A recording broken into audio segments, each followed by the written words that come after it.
Jésus est appelé Fils de l'homme 88 fois dans le Nouveau Testament.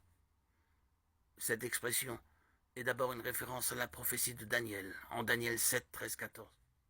Pendant que je regardais dans mes visions nocturnes, quelqu'un qui ressemblait à un fils de l'homme est venu avec les nuées du ciel. Il s'est avancé vers l'ancien des jours, et on l'a fait approcher de lui.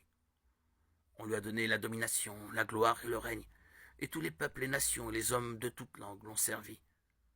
Sa domination est une domination éternelle qui ne cessera pas, et son royaume ne sera jamais détruit.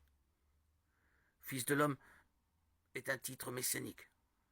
Jésus est celui à qui on a donné la domination, la gloire et le règne. Par cette expression, il s'est attribué la prophétie du Fils de l'homme.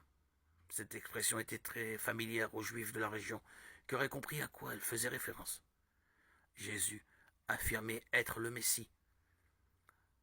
Cette expression implique également que Jésus était pleinement humain. Dieu a appelé le prophète Ézéchiel fils de l'homme 93 fois, tout simplement au sens d'être humain.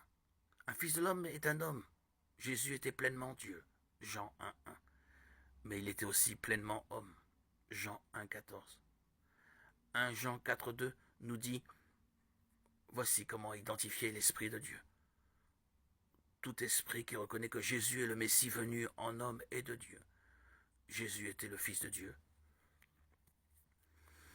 Il était d'essence divine, mais il était aussi le Fils de l'homme, d'essence humaine. L'expression Fils de l'homme indique que Jésus est le Messie et qu'il est un véritable être humain.